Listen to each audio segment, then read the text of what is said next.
২৬ তাৰিখ আৰু ইংৰাজী ২০২৪ বৰ্ষৰ এপ্ৰিল মাহৰ ৯ তাৰিখ। জয় জয়তে সকলোকে সুপ্ৰভাত জনাই আজি পুৱাৰ প্ৰাৰ্থনা সভা পৰিচালনা কৰিবলৈ নৱম শ্ৰেণীৰ ক শাখাৰ ছাত্ৰীবৃন্দ মঞ্চত উপস্থিত হৈছেহি। এতিয়া আমাৰ বিদ্যালয়ৰ প্ৰাৰ্থনাৰে ভগৱানক স্মৰণ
মানুহে যিমানে কিতাপ পঢ়িবলৈ শিকে সিমানে ভাবিবলৈ শিকে। এই কথাষাৰ কৈছিল জৱাহৰলাল নেহেৰু। ধন্যবাদ। আজিৰ দিনটোৰ প্ৰধান বাতৰিটো পাঠ কৰিব উৰ্মিশিখা ফুকন। নমস্কাৰ। আজি প্ৰধান বাতৰিসমূহ পাঠ কৰি মই উৰ্মিশিখা ফুকনে। আজি প্ৰধান বাতৰিসমূহ হৈছে এনেধৰণৰ: গুৱাহাটী বিশ্ববিদ্যালয় সাহিত্য সভা কাৰ্যালয় শিলপুখুৰী নামঘৰত শ্ৰদ্ধাঞ্জলি। ডেকাসকলে বজোৱা গগনাবিধৰ নাম কি? ৰামধন গগনা। অসমৰ তাঁতৰ শালত বৈ ওলোৱা অসমৰ প্ৰতীক কি? হৈছে গাভৰুসকলে বজোৱা গগনাবিধৰ নাম হৈছে। আজিৰ দিনটোৰ তাৎপৰ্য কব কল্পনা হাইতা। নমস্কাৰ, মোৰ নাম শ্ৰী কল্পনা শইকীয়া। মই আজিৰ দিনটোৰ তাৎপৰ্যৰ পাঠ কৰিম। আজি ইংৰাজী এপ্ৰিল মাহৰ 9 তাৰিখ, চ'ত মাহৰ 26 তাৰিখ। আজি 1430 ভাস্কৰাব্দ আৰু আজি মঙলবাৰ। আজি জৰ্জিয়াৰ ৰাষ্ট্ৰীয় একতা দিৱস। 1948 চনৰ আজিৰ তাৰিখতে ভাৰতীয় অভিনেত্ৰী জয়া ৰচনৰ জন্ম হৈছিল। 1898 চনৰ আজিৰ তাৰিখতে আমেৰিকান গায়ক ৰবচনৰ জন্ম হৈছিল। 1893 চনৰ আজিৰ তাৰিখতে ভাৰতীয় লেখক আৰু পৰ্যটক ৰাহুল সংকৃতায়নৰ জন্ম হৈছিল। ধন্যবাদ। বিহু আমাৰ জাতীয় উৎসৱ। এতিয়া বিহুৰ ওপৰত বক্তৃতা প্ৰদান কৰিব নীনা কুটুম। নমস্কাৰ। আজি ক'বলগীয়া বিষয়টো হৈছে বিহু। বিহু অসমীয়াৰ জাতীয় উৎসৱ। বিহু অসমীয়াৰ চিনাকি, অসমীয়াৰ আবেগ। জাতি, বৰ্ণ, ভাষা নিৰ্বিশেষে সকলোৱে বিহু উদযাপন কৰিব পৰাৰ বাবে বিহুক লোক সংস্কৃতিৰ শ্ৰেষ্ঠতম সম্পদ বুলি অভিহিত কৰা হয়। মনৰ ফূৰ্তি প্ৰকাশৰ নৃত্য গীত মাতেৰে অসমীয়াই বিহু পালন কৰি একতাৰ এনাজৰীডাল শক্তিশালী কৰি ৰাখিছে। জাতিটোৰ ঐতিহ্য বহন কৰা বিহু প্ৰধানকৈ তিনিটা: বহাগ বিহু বা ৰঙালী বিহু, কাতি বিহু বা কঙালী বিহু, মাঘ বিহু বা ভোগালী বিহু।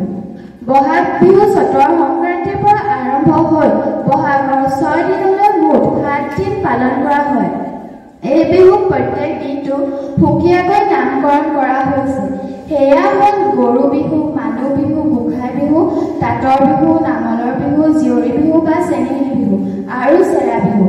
এই 7টা বিহুকে অসমীয়াৰ 7 বিহু বুলি জনা যায়। বহাগ বিহুৰ আন এক বিশেষত্ব হৈছে হুঁচৰি গোৱা। সৰু বৰ সকলোৱে মিলি বহাগৰ প্ৰথম কেইদিনত সকলোৰে ঘৰে ঘৰে গৈ হুঁচৰি গাই গৃহস্থৰ কুশল মংগল কামনা কৰে। কোনো কোনো ঠাইত স্থানীয় লোকসকলে গোটেই মাহটো জুৰি হুঁচৰি গায়। ধন্যবাদ।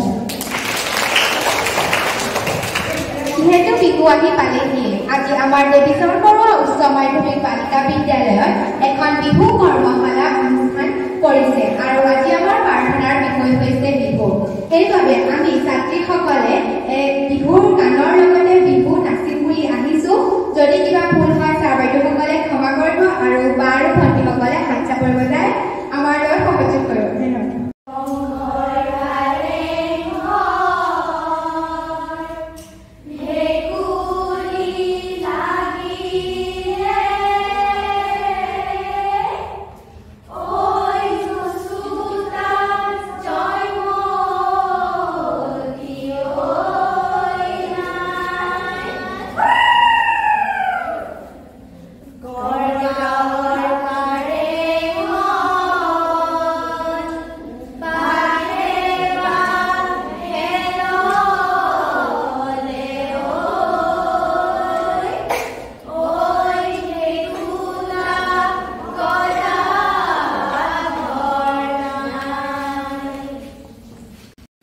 কবিগুৰু ৰবীন্দ্ৰনাথ ঠাকুৰদেৱৰ দ্বাৰা ৰচিত ৰাষ্ট্ৰীয় সংগীতেৰে আজি পুৱাৰ প্ৰাৰ্থনা সভা সমাপ্তি ঘটিব।